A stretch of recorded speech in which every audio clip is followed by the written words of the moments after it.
Welcome back, my green lover community, and what a pleasure it is to be back with you talking about the things that we all share in common, and that is our love for plants. And today, I'm going to talk about one of my favorite philodendron out there. Now, I have a lot of favorite philodendron. There's so many wonderful philodendron out there, but this one here, the Philodendron Brandtianum.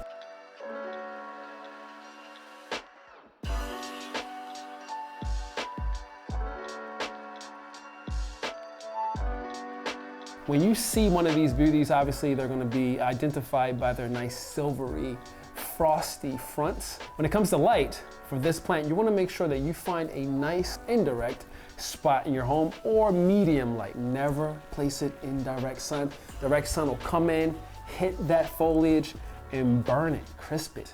Be considerate. They're gentle little babies. You want to make sure you protect all of that soft tissue that is in that plant. You want to make sure that certain times of the year, spring and summer, that you are always rotating that plant so that every single vine on it is growing carefully. So make sure you rotate your plant, I would say at least 45 degrees every 2 weeks. And when you do water it, you want to make sure you water it all the way through. How do you know it needs water? Well, two things. One, your foliage will get a bit droopy. If it is underwatered, your pot will feel a bit light. I like to use moisture meters, stick the moisture meter down into the soil, and if it's halfway, let's say halfway down into that pot, into that soil, if it is dry, that's when you're gonna want to water your Brandtianum.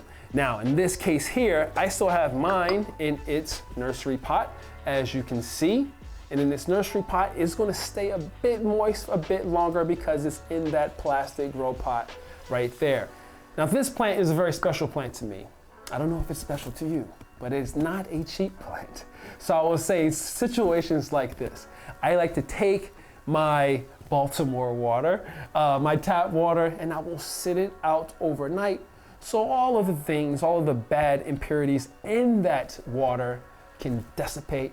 And then next day, maybe I'll come in and water my plant. Make sure you pour it over the soil, very nice and easy.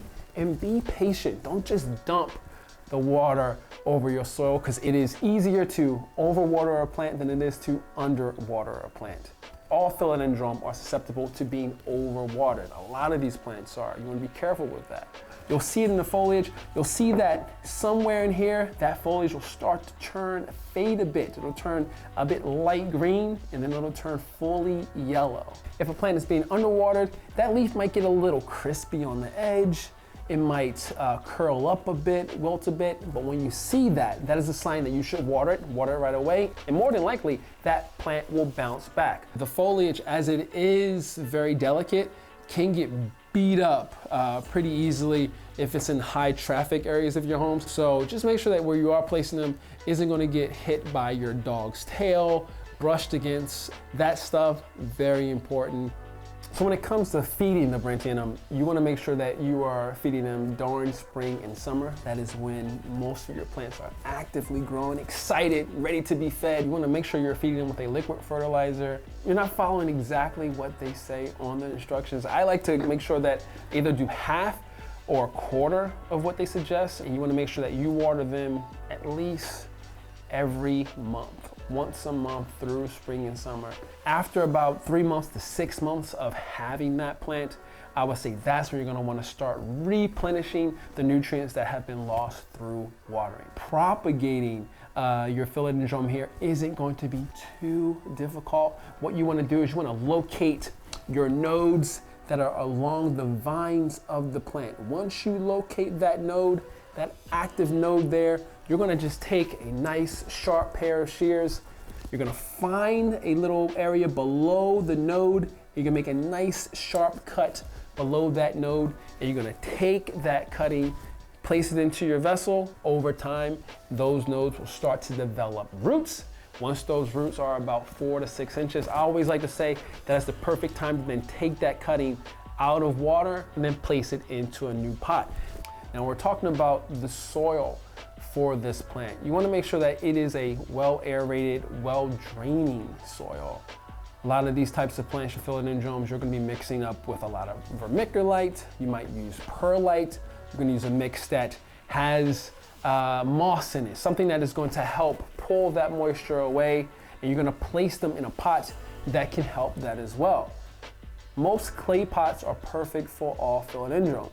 In a situation like this, where you have your plant still in its nursery pot, there's no need to rush to move it into a regular clay pot. You can keep it in your nursery pot. I like to sometimes bring my plants into my home and let them stay in nursery pots for at least a year to acclimate to the space.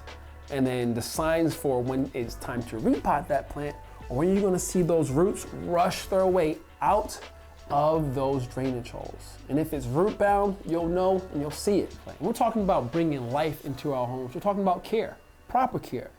And when it comes to a plant like this particular plant, this Brandtianum, is actually toxic to humans and also pets. So if you have a curious cat or pup or a kid, try to keep these plants away from them.